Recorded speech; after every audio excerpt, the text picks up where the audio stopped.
Tolong kameranya dihidupkan semua, diaktifkan semua. Ini kesepakatan dulu kita ambil, boleh? Camnya harus hidup ya.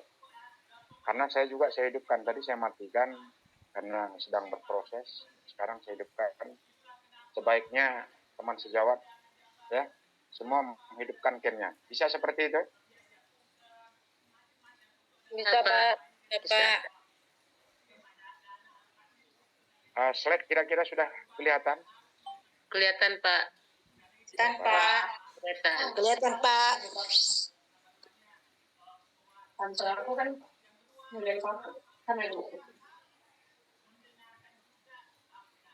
Jadi tadi saya memperkenalkan diri saya dan tempat saya, tempat tinggal ya. Tempat tinggal masih seperti yang dulu kalau orang D3 Aceh ya, yang pernah menempuh pendidikan D3 kesehatan gigi di Provinsi Aceh, saya itu masih di Loknga. Jadi teman sejawat yang ada di Sumatera Barat, di Sumatera gitu ya, kalau jalan-jalan ke Loknga di pantai ya bagian selatan lah, saya bilang barat selatan, ada saya di posisi rumah. Jangan lupa singgah di situ.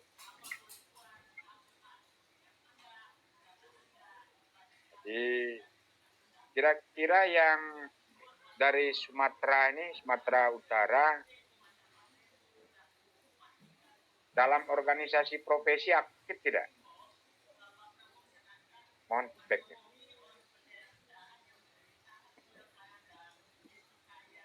Halo Ibu Tambunan.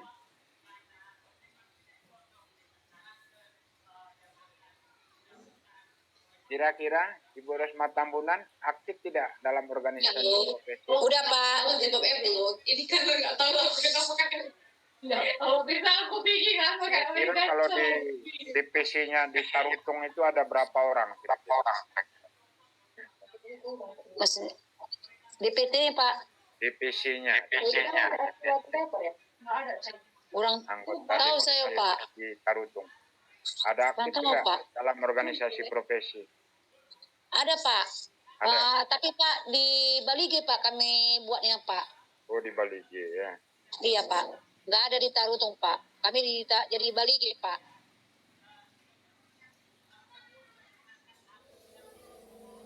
Baik, kita masuk dalam materi perkuliahan kita tentang promosi kesehatan.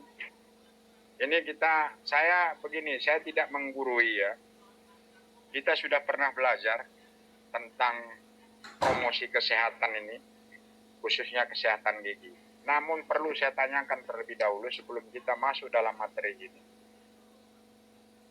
Menurut teman sejawat, apa itu promosi kesehatan? Siapa yang kira-kira yang bisa menyampaikan? Apa itu promosi kesehatan?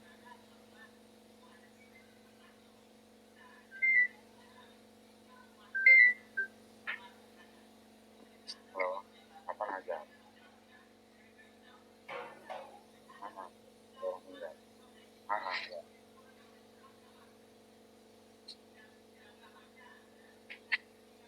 Siapa kira-kira yang bisa menyampaikan apa itu promosi kesehatan? Anda kan sudah belajar nih, sudah disampaikan materinya tentang apa itu promosi. Mata kuliah kita tentang promosi nih. Apa itu promosi kira-kira? Jadi menjawab Pak. Silahkan, sebutkan namanya. Nama saya Triasna Pak, Triasna Fusada Pak. Ya, apa itu promosi? Promosi itu adalah upaya terencana yang dilakukan untuk mengubah perilaku seseorang, baik itu individu, keluarga, atau kelompok, atau masyarakat, ke arah yang lebih baik gitu Pak. Berbicara dengan perilaku.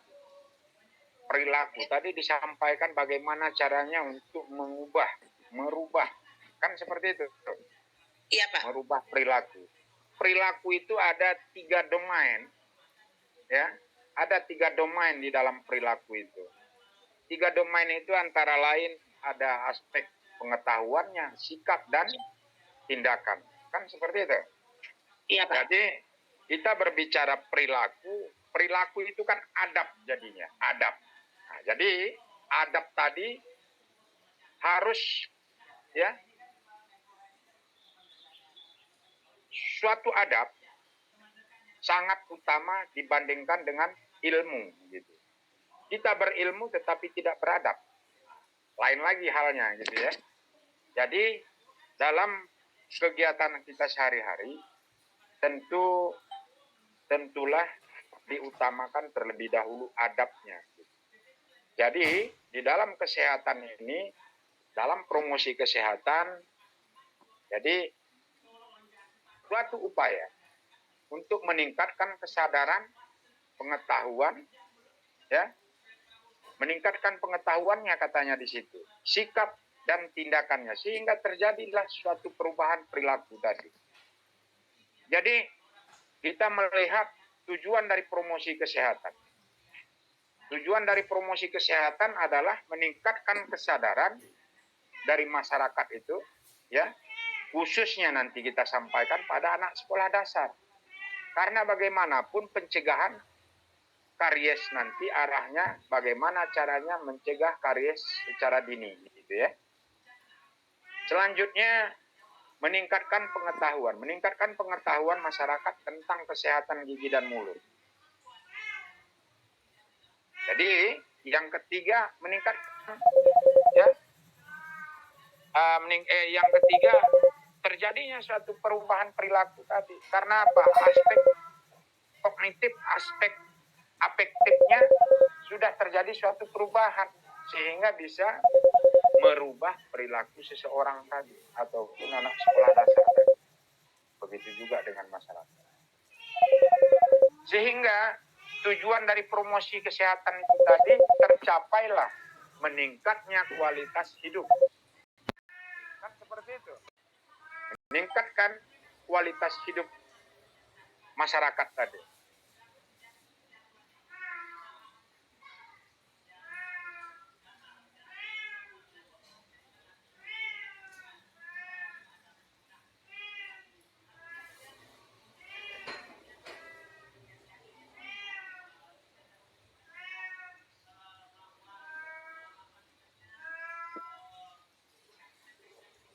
Jadi pendidikan kesehatan, segala upaya yang direncanakan untuk mempengaruhi orang lain, baik secara individu, kelompok, ataupun masyarakat, sehingga mereka melakukan apa yang kita harapkan.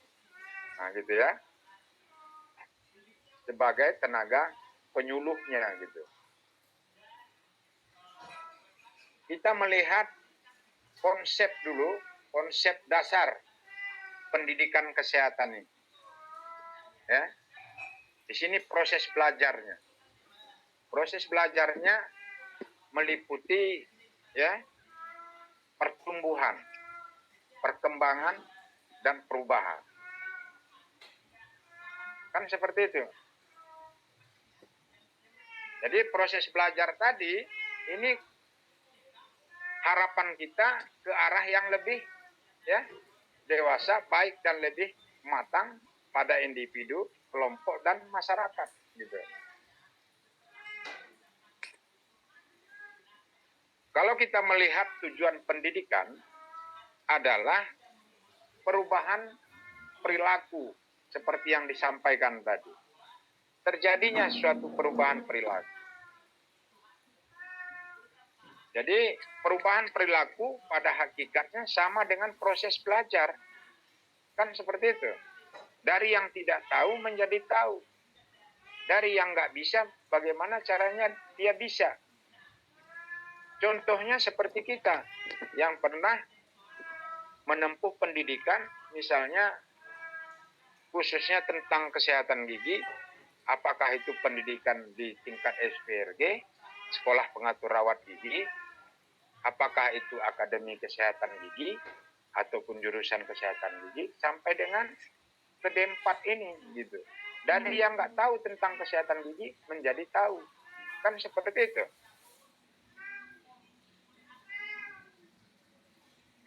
Jadi dengan proses belajar tadi, yang pertama adanya stimulus.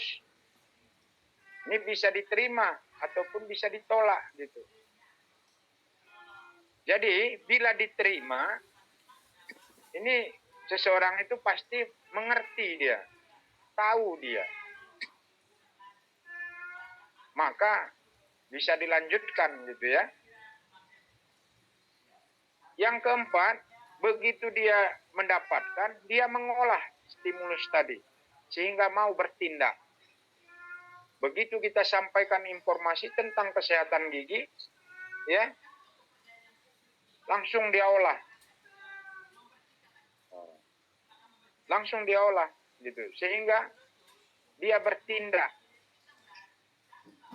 Misalnya untuk menjaga oral hygiene ataupun kebersihan gigi dan mulutnya, langsung dia menyikat gigi. Waktu yang tepat menyikat gigi misalnya minimal waktu yang tepat misalnya pagi atau dan sebelum tidur malam gitu. Mau tidur malam. Langsung dia mengikuti seperti itu. Sehingga bisa meningkatkan kebersihan gigi dan mulutnya gitu. Selanjutnya, adanya dukungan fasilitas, dorongan lingkungan gitu ya, sehingga mempunyai efek tindakan. Maka terjadilah suatu perubahan perilaku tadi. Mari kita melihat unsur-unsur proses belajar gitu. Tentunya dalam unsur-unsur proses belajar ini harus adanya input sasaran pendidikan. Individu, kelompok, masyarakat, dan pendidik. Itu input ya. Jadi ini nanti penekanannya yang disampaikan kepada saya oleh koordinator tim. Ini nanti ke anak berkebutuhan khusus gitu. Jadi teman sejawat saya nanti ya, ataupun ananda saya, kalau memang di bawah usia saya, Anda nanti diinstruksikan untuk membuat tugas itu, sasarannya ke anak yang berkebutuhan khusus, memberikan penyuluhannya. Sehingga bisa disesuaikan materinya, medianya, dan metodenya dalam melaksanakan promosi kesehatan gigi gitu. Selanjutnya yang kedua, proses. Tadi input, sekarang proses. Prosesnya itu apa? Upaya yang direncanakan untuk mempengaruhi orang lain gitu. Jadi kita dalam melaksanakan promosi kesehatan ini kan, bagaimana caranya kita mempengaruhi orang tadi. Sehingga dari yang dia tidak mau menjadi mau, dari yang nggak bisa menjadi bisa, gitu. Selanjutnya outputnya, ya outputnya apa kira-kira? Jadi melakukan apa yang diharapkan atau perubahan perilaku tadi, apa yang kita harapkan sebenarnya? Sudah barang tentu kalau memang tentang kebersihan gigi dan mulutnya, dari misalnya kriteria OHIS-nya misalnya tidak baik, bagaimana caranya menjadi baik? Kan seperti itu. Itu yang kita harapkan. Sehingga angka kesakitan giginya bisa menjadi menurun. Mari kita melihat faktor-faktor yang mempengaruhi dalam hal proses belajar. Yang pertama, faktor materi, bahan belajarnya. Jadi, nanti tugasnya pada waktu penyusunan materi harus disesuaikan berdasarkan dari sasaran. Sasaran kita itu adalah orang yang berkebutuhan khusus. Sesuaikan materinya. Sesuaikan cara berkomunikasinya. Sesuaikan alat peraganya. Kan seperti itu. Jangan Anda samakan antara orang yang tidak berkebutuhan khusus dengan yang berkebutuhan khusus. Ataupun anak tingkat kelas 1, 2, 3, 4, 5, 6 tentulah berbeda. Apakah itu cara komunikasinya, bahasa yang kita gunakan. Kan seperti itu. Tentu berbeda antara kelas 1 sampai dengan kelas 6 itu. Yang kedua, lingkungan. Lingkungan ini juga mempengaruhi gitu ya dalam hal proses belajar tadi. Selanjutnya, alat bantu, instrumen dalam hal proses belajar tadi. Jika kita melakukan penyuluhan, tentulah ada alat bantu. Sehingga audien tadi ataupun orang yang mendengar tidak hanya mendengar saja, tetapi dia bisa melihat. Gitu. Karena ada alat bantu. Yang keempat, metode belajarnya. Metode belajarnya begitu juga sama dengan metode penyuluhannya. Jadi harus Anda tentukan. Lihat sasarannya. Sasaran saya siapa? Siapa sasaran kita sebenarnya? Kalau sasaran saya misalnya anak kelas 1, metodenya seperti ini cara belajar. Kalau kelas 6 begini. Jadi, metode pembelajaran kan banyak itu. Salah satunya kira-kira kalau menurut kita, menurut teman sejawat, apa kira-kira metode belajarnya? Sebutkan satu saja.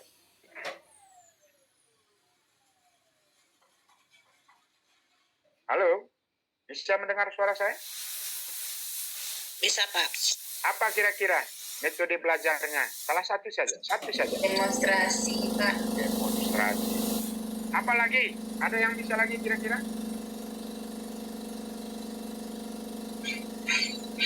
Metode belajar. Bermain peran, Pak. Bermain peran. Selanjutnya. Ceramah, diskusi. Kan seperti itu.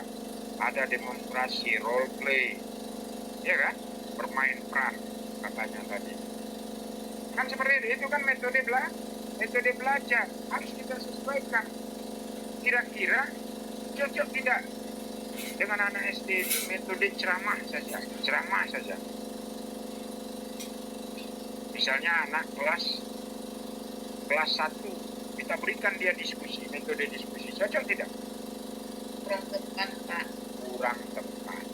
Ya, kurang tepat. Karena apa? Metode diskusi itu haruslah orang yang, ya kalau kelas 6 sudah bisa metode diskusi kita berikan. Ceramah disertai dengan diskusi. Nah, ceramah disertai dengan demonstrasi. Mana kira-kira yang lebih unggul? Jadi, dalam metode pembelajaran ini, metode belajar ini juga ada kebaikan dan keburukannya. Apakah itu metode ceramah? Ada keburukannya, ada kekurangan dia. Jadi, setiap apapun itu, pasti ada kebaikan dan ada keburukannya. Begitu. Apakah itu metode ceramah, diskusi, role play, ya? Pastilah ada kekurangannya. Gitu. Jadi, metode demonstrasi tadi, kebaikannya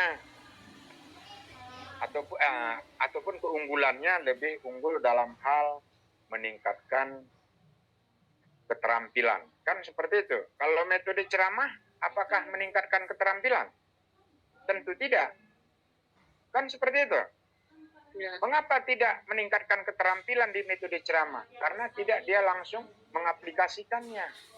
Tetapi dia lebih unggul meningkatkan pengetahuan di situ.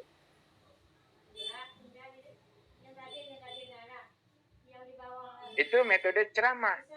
Sementara kalau diskusi, metode diskusi juga meningkatkan pengetahuan, ya. Lebih unggulnya dia meningkatkan pengetahuan. Sementara kalau demonstrasi itu lebih unggul dia dalam hal kalau demonstrasi lebih unggul dalam meningkatkan keterampilan dia.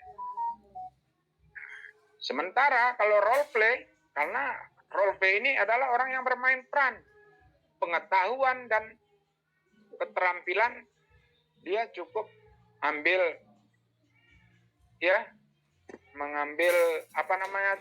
sangat unggul dalam hal meningkatkan pengetahuan dan keterampilan kalau role play. Karena apa? Role play itu tadi kan bermain peran. Bagaimana caranya kalau bermain peran itu kan bagaimana caranya melakukan bermain peran itu menirukan seperti aslinya. Kan seperti itu.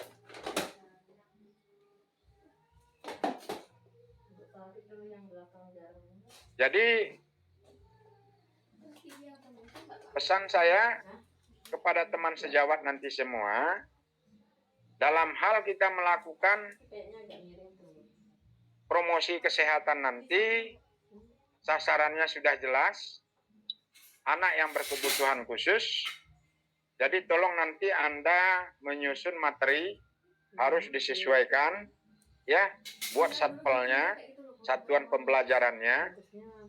Selanjutnya tentukan metode belajarnya, alat bantunya, sehingga outputnya sesuai dengan harapan kita nanti. Jadi, komunikasi merupakan sangat utama untuk mencapai keberhasilan. Ya, karena komunikasi tadi yang utama dalam segala kegiatan.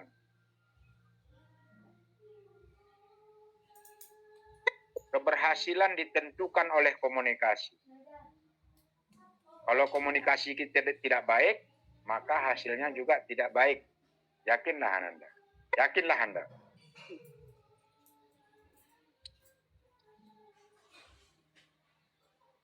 Sampai di sini ada pertanyaan kira-kira?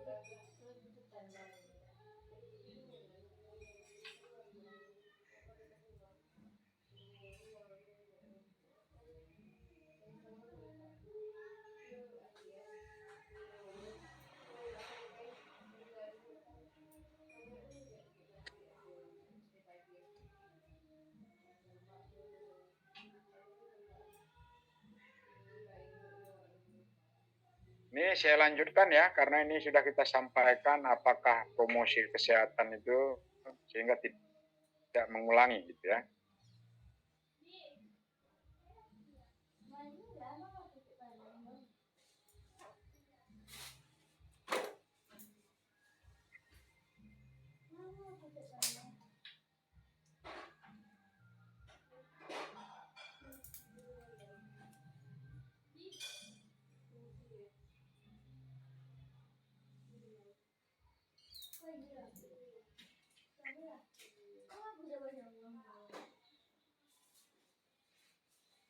Jadi Indonesia Sehat di 2030 ya. Karena kita kalau bisa ini rencana ya. 2030 bebas karies. Gitu.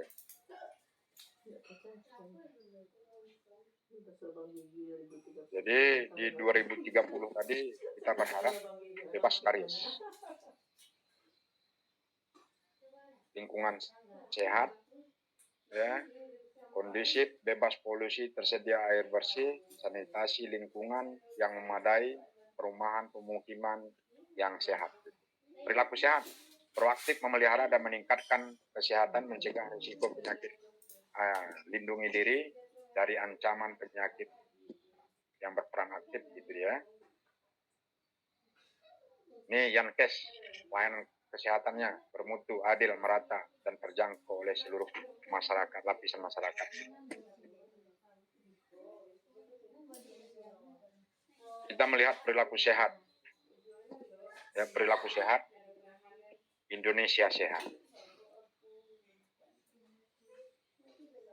Memelihara dan meningkatkan kesehatan gigi, mencegah resiko terjadinya sakit gigi gitu ya, melindungi diri dari ancaman penyakit gigi, peran aktif dalam gerakan kesehatan gigi.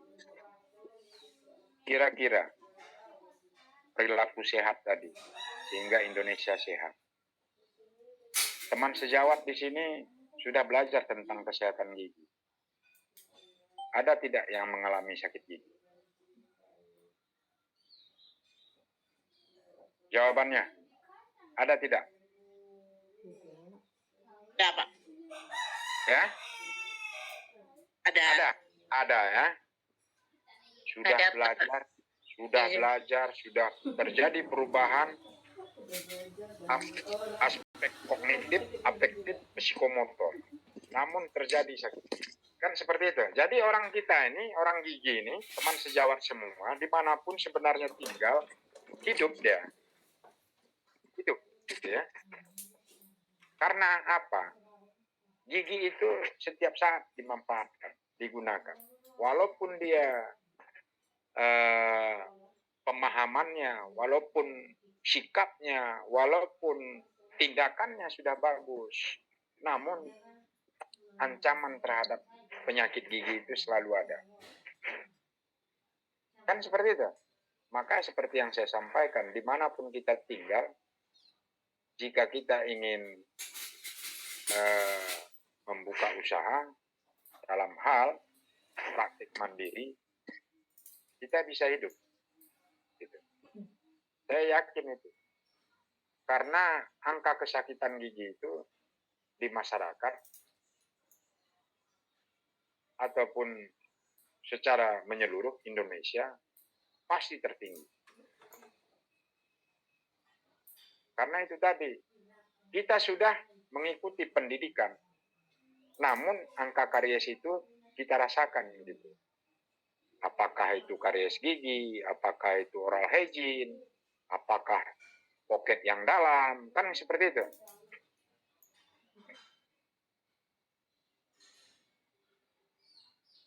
Tapi jika kita sudah mengikuti pendidikannya tentang kesehatan gigi tadi, tentulah berbeda jauh dengan orang yang tidak mengikuti gitu ya, ataupun tidak pemahamannya tentang kesehatan gigi tadi rendah gitu, nggak mungkin sama dengan kita gitu ya. Peran aktif dalam gerakan kesehatan gigi, sehingga ini tercapai nih tujuan tadi 2030 bebas karies. Promosi kesehatan di program prioritas. Ini kesehatan ibu dan anak. Ini kan angka kematian ibu dan angka kematian bayi kan tinggi. Kan seperti itu. Bagaimana caranya untuk menekan sehingga tidak terjadi seperti itu. Gizi buruk misalnya. Ya, ini program prioritas pemerintah gitu. Selanjutnya konseling gaya hidup, YPKM.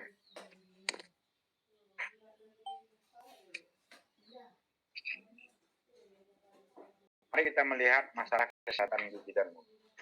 Jadi banyak orang tua tidak menganggap gigi dan mulut itu pada anak itu masalah gitu. Padahal sangat bermasalah sekali ya. Jangankan dulu orang awam, kita sendiri begitu ini ya.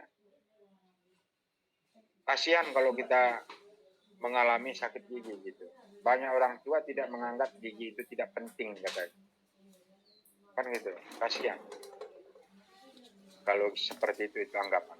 Jadi harus kita rubah. Karena gigi itu sangat utama. Masuknya makanan ke dalam mulut kalau tidak ada gigi, kira-kira bagaimana pencernaannya? Pasti terganggu gitu ya. Pasti sangat terganggu.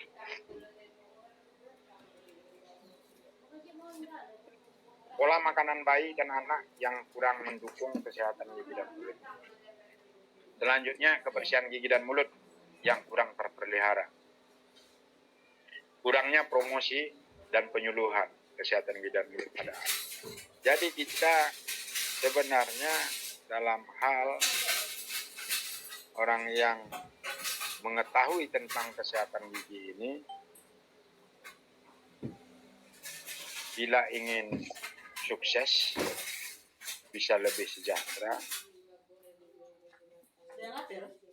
melakukan promosi kesehatan itu baik di masyarakat maupun di sekolah-sekolah itu membuat pendapatan kita semakin bagus.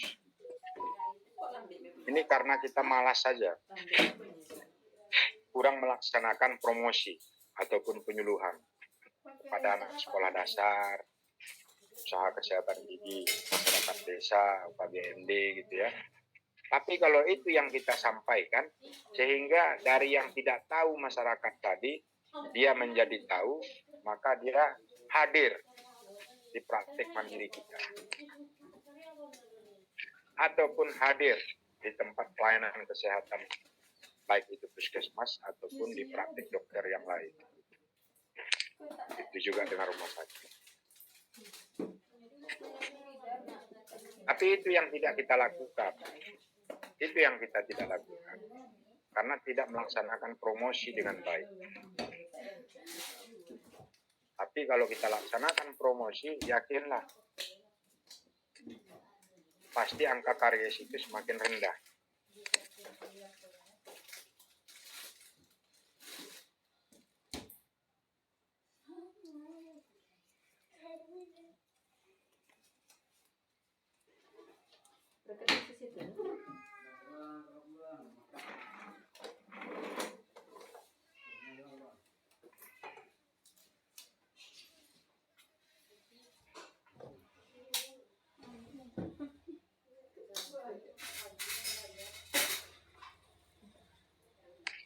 Selanjutnya, praktik promosi kesehatan. Evaluasi yang memadai adalah komponen yang penting dan harus dilakukan dengan baik.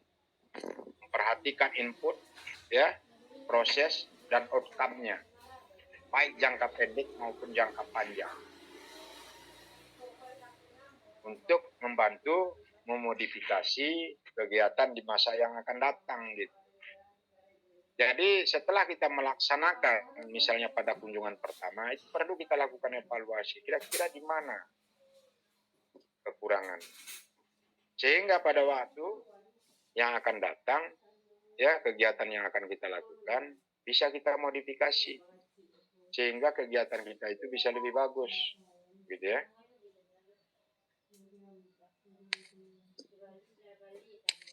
Promotor kesehatan harus mendorong semua pelayanan dan organisasi untuk mempertimbangkan peran promosi kesehatan dan mengadopsi kode etik praktik. Promotor kesehatan mempunyai tanggung jawab untuk memastikan arus informasi yang akurat dan tepat tentang hal-hal kesehatan antara masyarakat umum, profesional, lembaga lokal, dan nasional.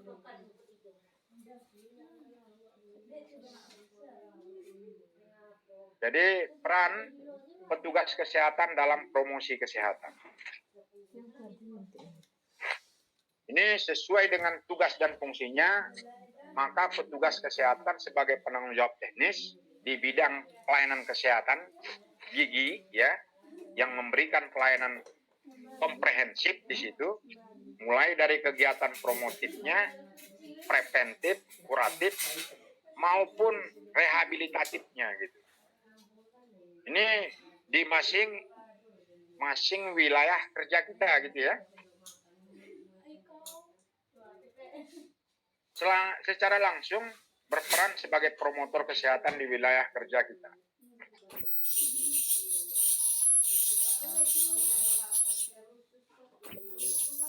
Sebagai koordinator yang menggalang kerjasama dan kemitraan dengan lintas sektoral atau dengan badan-badan lain, misalnya LSM, yang bergerak di bidang promosi kesehatan.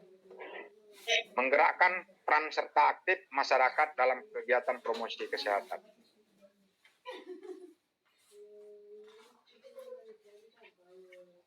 Ini bidang promosi kesehatan, program pendidikan kesehatan, pelayanan kesehatan, preventif, kegiatan berbasis pada masyarakat, pengembangan organisasi. Ini saya inikan aja. Ini kita melihat kompetensi inti dalam promosi kesehatan.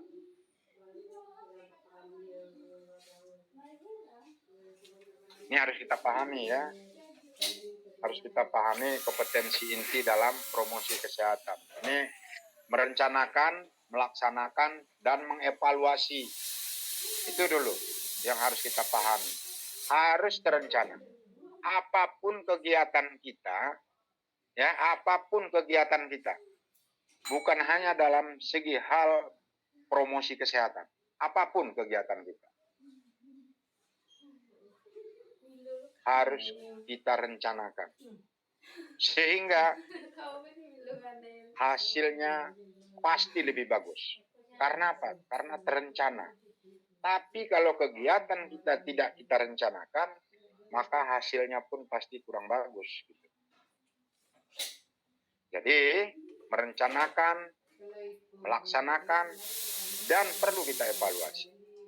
Misal nih, kegiatan kita proses belajar mengajar secara daring seperti ini saat ini. Tentunya saya laksanakan. Sudah saya laksanakan. Nanti harus saya evaluasi. Evaluasinya bagaimana caranya? Melalui ujian misalnya. Kan seperti itu. Apakah bisa diterima dengan penyampaian dengan cara seperti ini atau tidak? Kan seperti itu.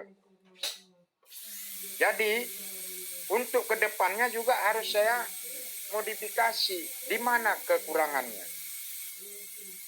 Sehingga hasilnya nanti bisa lebih bagus lagi. Selanjutnya komunikasi. Tadi saya sampaikan pada Anda semua ataupun teman sejawat.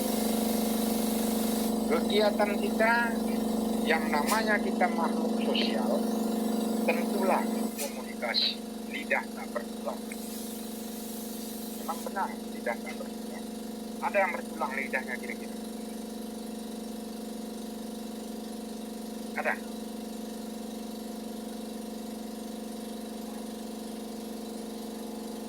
Kira-kira ada lidahnya yang bertulang? Tidak, Pak.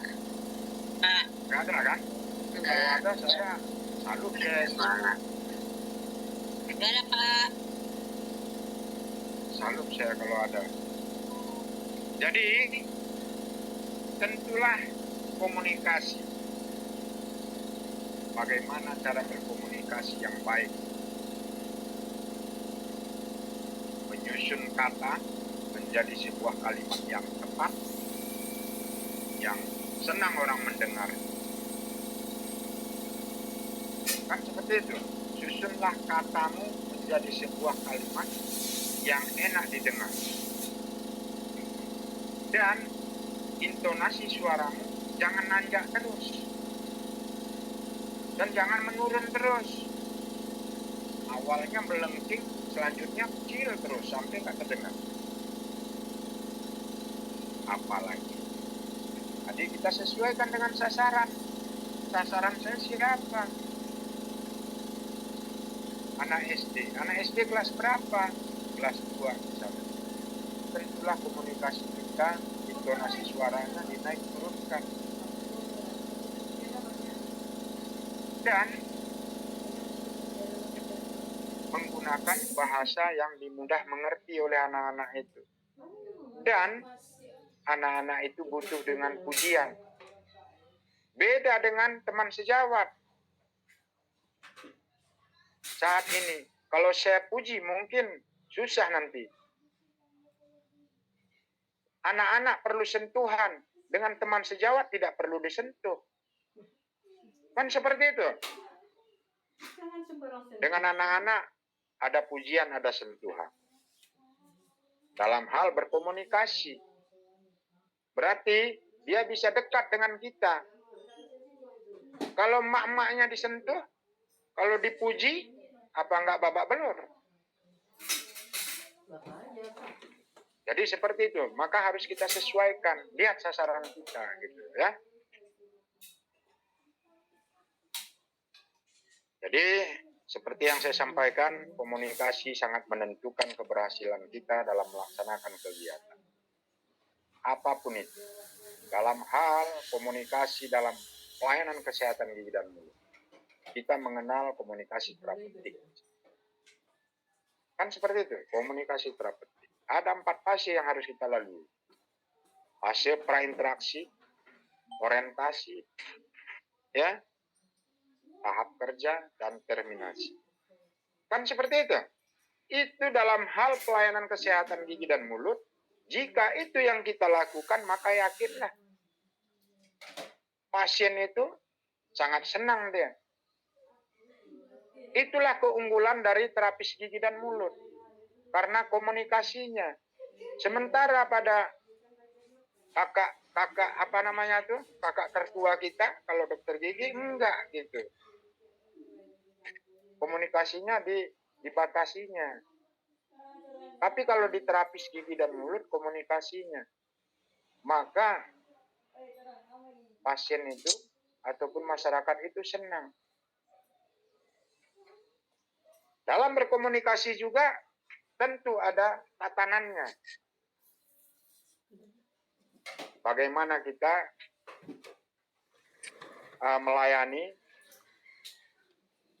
pasien dari segi berbicara, cara duduknya, cara berdirinya, cara berhadapannya. Kan seperti itu. Karena pasien itu juga butuh dihargai. Nah, gitu ya.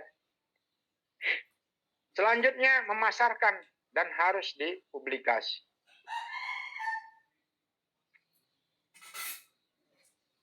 Selanjutnya mempengaruhi kebijakan dan praktik. Memfasilitasi jaringan, selanjutnya menyuluh. Gitu. Ruang lingkup promosi kesehatan. Aspek kesehatan, ini promotif, ini sudah kita sampaikan. Gitu. Jadi, tatanan pelaksanaannya ada di rumah tangga, sekolah, tempat kerja, tempat umum, fasilitas pelayanan kesehatan. Jadi ini saya cepatkan gitu ya, tingkat pelaksanaannya, promosi kesehatan. Sampai di sini kira-kira ada yang perlu ditanyakan?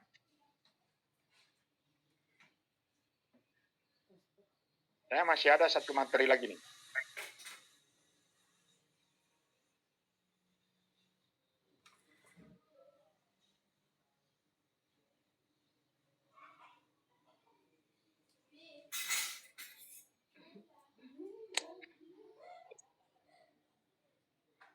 Ini saya habiskan terus.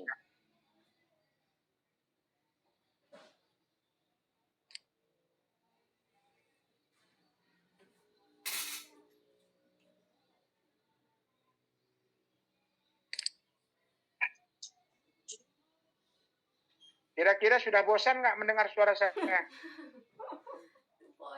Pak. Yang betul.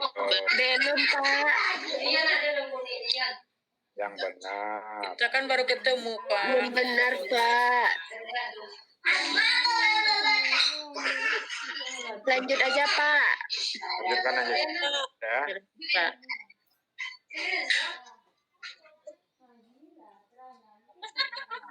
Pak, kalau ini angkanya, Pak. 2025, Pak. Bagaimana? Tahun yang salah tuh Pak. Pak, angkat Udah banyak. lihat ya. Karena saya suka angka 2 kelihatannya. Mendua, jangan, Pak. Oh jangan.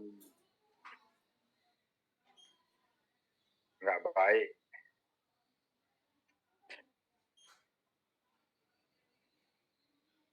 Kita lanjutkan ya, metode pendidikan kesehatan gigi. Tadi ada saya singgung tadi, metode pembelajaran tadi. Ada ceramah, diskusi, demonstrasi, role play, ya, Iya, Pak. belajar berbasis masalah. Gitu. Banyak metode-metode pembelajaran. Jadi pendidikan kesehatan gigi, ya kalau itu sama dengan promosi kesehatan tadi ya. Begitu juga dengan penyuluhan. Jadi di sini pendidikan kesehatan gigi suatu usaha yang direncanakan dengan memberikan informasi kepada masyarakat. Kan seperti itu. Jadi orang-orang promosi ini bagaimana caranya merubah orang. Jadi sama seperti saya saat sekarang ini. Bagaimana caranya di jurusan kesehatan gigi itu semakin banyak D3-nya, semakin banyak D4-nya. Nah, kan seperti itu. Karena sebagai tenaga pengajarnya di situ. Jadi suatu usaha yang direncanakan dengan memberikan informasi kepada masyarakat untuk meningkatkan pengetahuan, sikap, dan tindakan ataupun kebiasaan, serta nilai-nilai yang dapat mempengaruhi perilaku kesehatan. Ini menurut WHO tahun 2008. Gitu. Metode pendidikan, ada ceramah, diskusi kelompok, demonstrasi, role play, pameran, gitu ya. Dan banyak yang lainnya gitu. Banyak yang lainnya. Kalau metode pendidikan ataupun metode pembelajaran. Jadi, mari kita melihat metode pendidikan. Ini dua kelompok gitu ya. Metode yang pertama, metode berdasarkan arah penyampaian. Metode satu arah, ya, dan selanjutnya ada dua arah gitu. Yang kedua, berdasarkan pendekatan sasaran. Belum pulang, nggak pikir aku lagi Zoom. Bocor. Emang iya nih ada di apel di TTM nggak boleh orang Cina Jawa kalau itu Ibu Katriasna, tolong di-unmute. Ya kira kita tidak tahu apa yang dia sampaikan.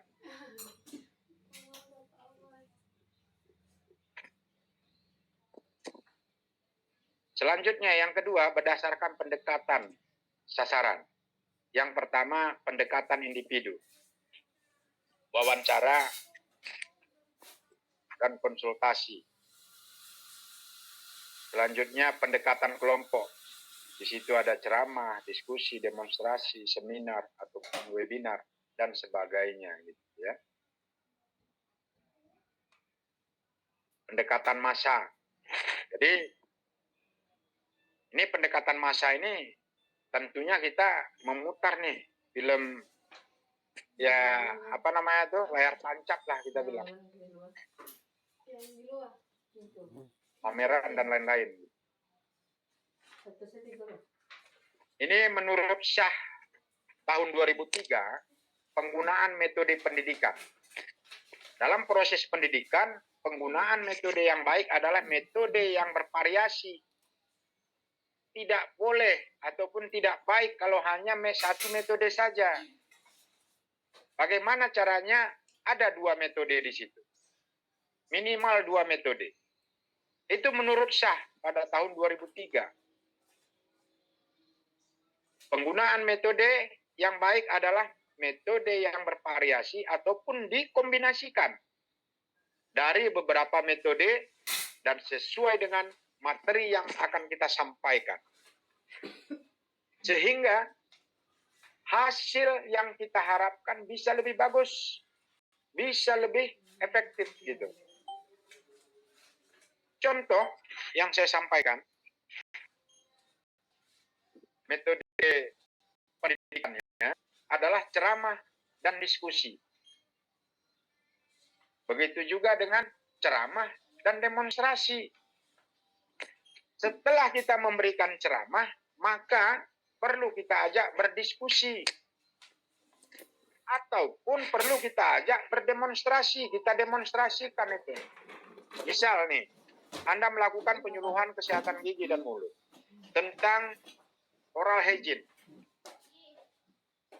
simplified ya, index misalnya, OIS. Setelah Anda menyampaikan bagaimana cara menyikat gigi, jika tidak dibarengi dengan metode demonstrasi, apakah hasilnya bagus? Tentu tidak. Karena apa? Dia tidak melihat, hanya mendengar saja bagaimana kita itu mempraktikkan cara menyikat gigi yang baik dan benar. Kan seperti itu.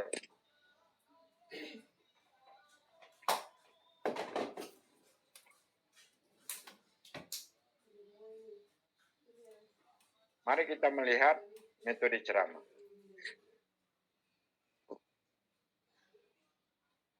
Jadi metode ceramah, pendidikan kesehatan gigi dengan menyampaikan informasi, menerangkan ataupun menjelaskan suatu ide, pengertian dan pesan secara lisan kepada anak-anak, baik individu ataupun kelompok sasaran kita. Jadi sasaran kita itu pasti pasif di situ, karena dia hanya mendengar saja.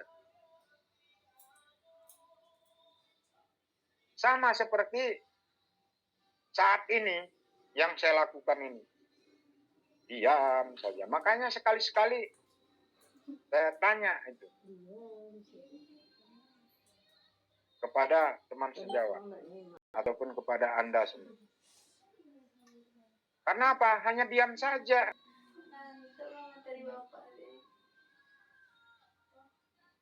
Mari kita melihat ciri-ciri metode ceramah.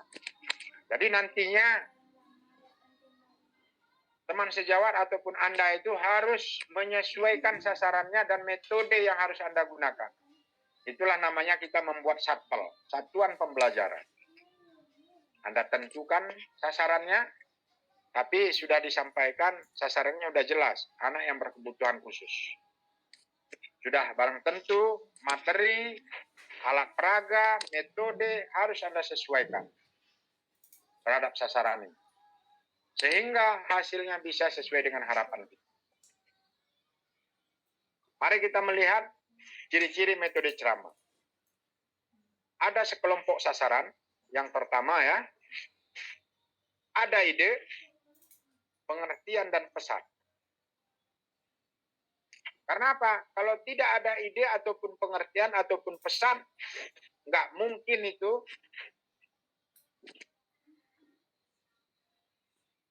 ada sasaran. Kan seperti itu. Nggak mungkin. Karena apa? Orang nggak ada pesan yang akan kita sampaikan kok. Kan nggak mungkin. Selanjutnya yang ketiga, tidak ada kesempatan bertanya.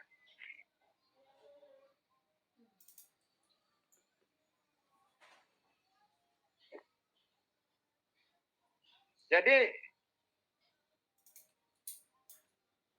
jika ada pun, ya, pasti jumlahnya sangat kecil sekali gitu. Kalau ada pun bertanya. Contoh dulu saya sampaikan saat ini, gitu ya. Saat ini sangat terbatas. Bisa kita katakan tidak ada gitu. Selanjutnya yang keempat, menggunakan alat peraga untuk mempermudah pengertian. Dengan ada alat bantu tadi, kita semakin teringat. Semakin mudah kita untuk menjelaskannya. Karena ada alat bantu. Misalnya model gigi, kan seperti itu.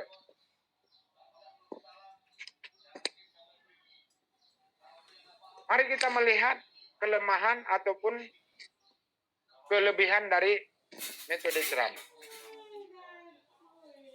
Kelebihan metode ceramah, ini cepat nih. Kan seperti itu. Muatan informasi banyak. Jumlah audien bisa lebih banyak. Kalau metode ceramah. Metode ceramah seperti misalnya di masjid itu khutbah itu kan ceramah. Ya. Selanjutnya, kelemahannya hanya satu arah. Komunikasinya hanya satu arah gitu. Dan kelemahannya juga sulit memenuhi kebutuhan dari peserta. Dan saat ini kelemahannya berpusat pada penceramah ataupun pada saya saat ini gitu. Karena terpusat kepada saya gitu ya. Dan peserta saat ini pasif gitu dan mudah bosan. Itu kelemahan dari metode ceramah gitu. Maka menurut Syah tahun 2003 tadi perlu dibuat kombinasi. Sehingga audien ataupun sasaran itu tidak bosan dia. Karena apa? Sudah kita kombinasikan metodenya. Tidak hanya satu metode saja. Tapi ada dua metode misalnya. Minimal dua metode. Jadi seperti itu. Yang kedua metode diskusi.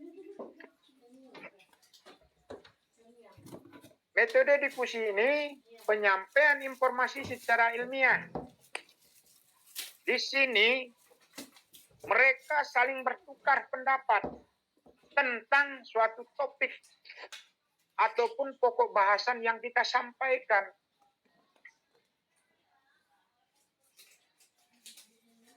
Ini untuk mencari ataupun mendapatkan jawaban dan kebenarannya, gitu. Begitu kita sampaikan pokok bahasan kepada semua anggota kelompok diskusi tadi, mereka akan mencari jawaban. Kan seperti itu. Mari kita melihat ciri-ciri dari metode diskusi. Di sini mereka saling mengemukakan pendapatnya. Ya, saling mengemukakan. Biasanya orang yang pintar itu sangat mendominasi pembicaraan pada waktu berdiskusi itu. Itu merupakan sebagai kelemahan metode diskusi. Karena didominasi oleh yang pintar-pintar saja. Sementara yang agak keterbelakangan, ya pasti dia berdiam diri gitu. Hanya mendengar saja. Selanjutnya yang kedua, dapat membuat topik menjadi lebih menarik. Karena apa? Mereka saling mencari jawabannya. Inilah hebatnya metode diskusi. Dari semua anggota kelompok itu mencari jawabannya masing-masing dan menyampaikan pendapatnya. Kan seperti itu. Sehingga kita yang tidak tahu dengan dia sampaikan bisa menjadi tahu. Selanjutnya yang ketiga, membantu peserta mengemukakan pendapat. Dari anggota kelompok tadi, dari yang tidak bisa menyampaikan pendapat, dia pada waktu berdiskusi itu bisa belajar bagaimana cara menyampaikan pendapat yang baik dan benar. Bagaimana kita menghargai pendapat orang. Kan seperti itu. Bagaimana dia menyusun sebuah kata menjadi sebuah kalimat yang disampaikan menjadi senang orang mendengarkan. Kan seperti itu. Itu enaknya berdiskusi. Di sini dalam hal berdiskusi kita belajar bagaimana caranya menghargai pendapat orang lain, bagaimana kita belajar mendengarkan pendapat, ya, pendapat orang, bagaimana kita meningkatkan pemahaman kita dari pendapat orang lain tadi, kan seperti itu. Selanjutnya, menciptakan suasana bisa lebih menarik dari diskusi. Dan jangan salah, bisa juga yang tidak kita harapkan dari diskusi tadi. Nah, itu berarti itu diskusi apa namanya tuh yang nggak sehat ya maksud saya. Seperti kalau kita melihat di ILC itu, talk show itu misalnya, kan kacau. Jadi moderator harus bisa mengarahkan. Gitu ya. Prinsip metode diskusi. Jadi, prinsip dari metode diskusi ini diberikan kepada peserta yang telah mempunyai konsep ataupun pengalaman. Dan prinsipnya memperdalam pengetahuan dari peserta. Melatih dalam mengidentifikasi, memecahkan masalah, dan mengambil suatu keputusan. Ya, itu prinsip dari metode diskusi. Melatih menghadapi masalah dalam kelompok. Mari kita melihat keunggulan metode diskusi. Keunggulannya memberi kemungkinan untuk saling mengemukakan pendapatnya, menyampaikan pendapatnya.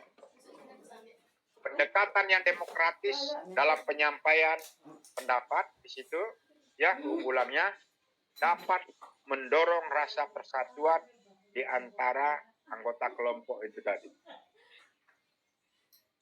Dapat memperluas wawasan dari peserta anggota diskusi tadi, anggota kelompok. Jadi peserta ini bisa lebih aktif semua. Karena apa? Ada moderatornya yang membagi kesempatan pada waktu berbicara. Di sini peran moderator ya sangatlah diharapkan sehingga ada kesempatan semua anggota kelompok itu untuk bisa menyampaikan pendapatnya.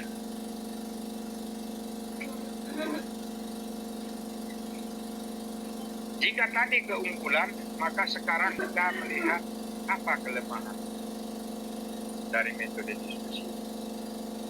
Kelemahannya adalah jalannya diskusi sering didominasi oleh peserta yang pandai. Nah, itu. Didominasi orang pintar saja.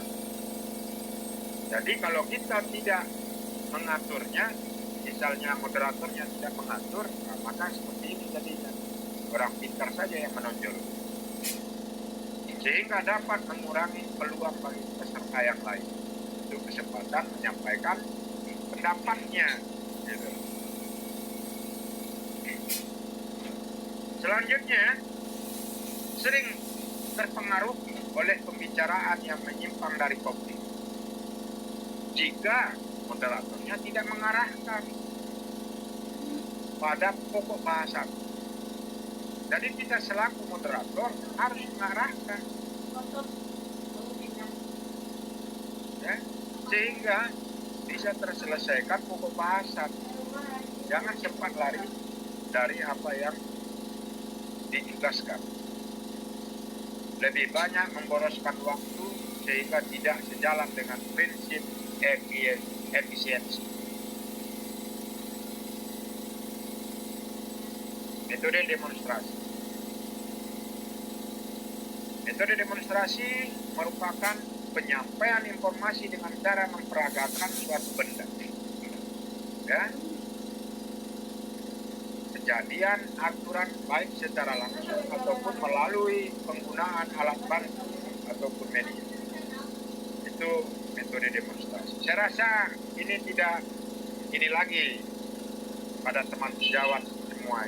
Ya, jadi saya kencangkan sedikit ciri demonstrasi, ya, demonstrasi ataupun peragaan sebenarnya ceramah, tetapi dilengkapi dengan presentasi gambar ataupun praktik dengan peralatan yang relevan sesuai dengan materi.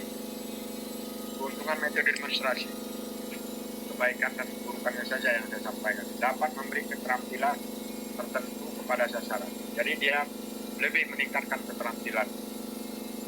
Yang 4, memudahkan penjelasan, bantu sasaran untuk memahami tentang suatu proses, perhatian peserta lebih dipusatkan dan terarah pada materi sehingga lebih terkesan pada peserta, gitu ya. Kelemahannya karena mahalnya biaya yang harus dikeluarkan, terutama pengadaan alat-alat yang modern. Itu kalau di demonstrasi. Dalam hal pembiayaan sering tidak dapat diikuti ataupun dilakukan oleh peserta yang cacat, gitu ya. Karena demonstrasi peserta tidak dapat melihat ataupun mengamati secara keseluruhan benda yang akan kita tampilkan atau kita demonstrasikan. Jadi kalau role play sudah jelas, ini adalah bermain peran, membantu memahami perilaku manusia,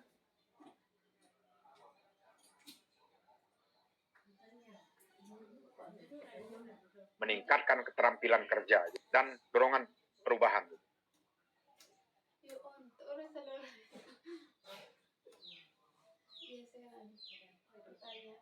Ini pemilihan metode pendidikan.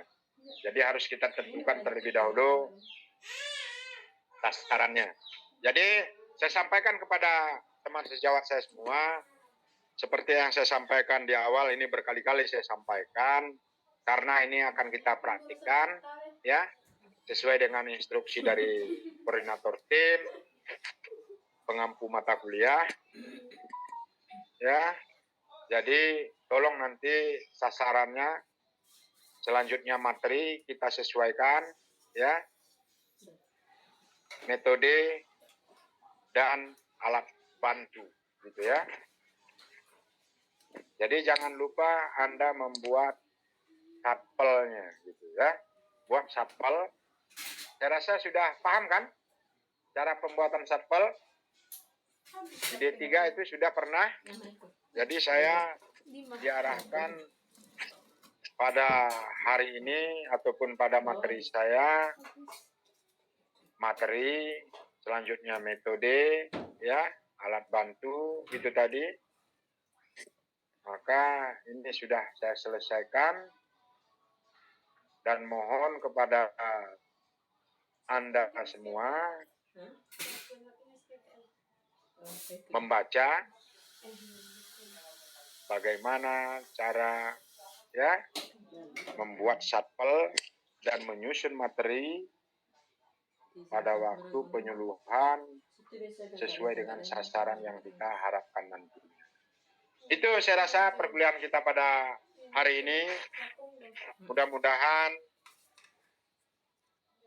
ada manfaatnya sehingga dari yang kita sudah lupa menjadi teringat. Karena materi ini sudah pernah Anda dapatkan, saya yakin itu.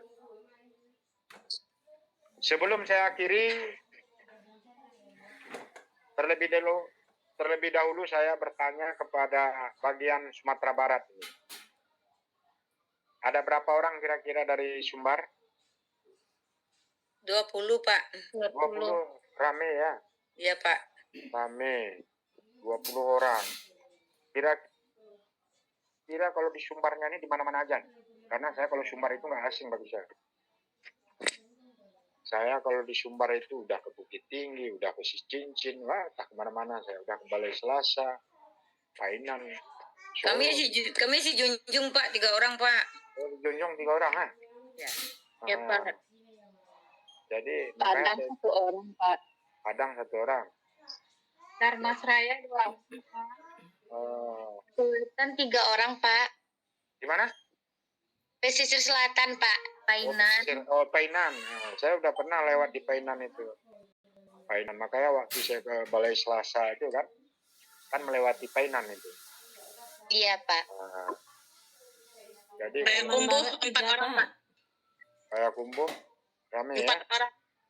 Kenapa enggak di Padang aja? Enggak ada D4 ya? Belum ada D4-nya, Pak. Di Demper nggak ada, Pak. Oh gitu ya. Jadi kalau letting saya itu Uniesi udah jol. Dosen kami itu, Pak. Iya. Uniesi udah jol. Al Jupri udah waktu di S2 di Undip saya sama. Jadi kalau saya di Padang itu anak karena di Baitur Rahmah. Gitu, FKG Baitur Rahmah. Sudah selesai. Tahun 2015 setelah anak masuk. Sekarang udah selesai, udah kembali lagi ke Aceh. Makanya saya bilang kalau Sumbar itu nggak asing. Makanya kalau ada yang bagaimana? Makanya saya sampaikan kalau berbahasa Sumbar di sini nggak asing bagi saya. Gitu. Maaf Pak, izin Pak bertanya Pak. Silahkan. Di plat Bapak yang terakhir ini ada ini Pak, kan kalau judul di atasnya pemilihan metode pendidikan. Tapi yang di bagian bawah ini pemilihan metode pelatihan, mana yang betulnya nih Pak? Yang slide terakhir ini tadi Pak. Kenapa? Kalau di judulnya kan metode pemilihan metode pendidikan. Pelatihan sama tidak dengan pendidikan. Ini kan apa pemilihan metode pelatihan. Jadi yang mana nih Pak? Pemilihan metode pendidikan atau pemilihan metode pelatihan tuh Pak? Jadi tujuannya sama katanya. Sama ya Pak. Pendidikan sama pelatihan sama. Sama aja ya Pak ya. Tujuan akhirnya sama. Ya. Ya. Bagaimana caranya dari orang yang tidak tahu menjadi tahu. Iya. Oke. Oke Pak. Jadi itu saya rasa yang bisa saya sampaikan. Untung sekali hari ini bisa kita selesaikan karena besok saya berangkat ke NTT mengikuti Munas PTGM ini di Labuan Bajo. Wow. Gitu. Untung saya selesaikan hari ini, Sekar Indah. Kalau enggak, payah menunggu 10 hari ke depan. Munas ya Pak? Iya. Karena ada kegiatan Munas di Labuan Bajo yang harus diselesaikan. Makanya Ibu Gusti kenal kan? Kenal Pak. Oh, kenal. Jadi gitu. DPD Sumbar, DPD Jambi salam besok ya Pak.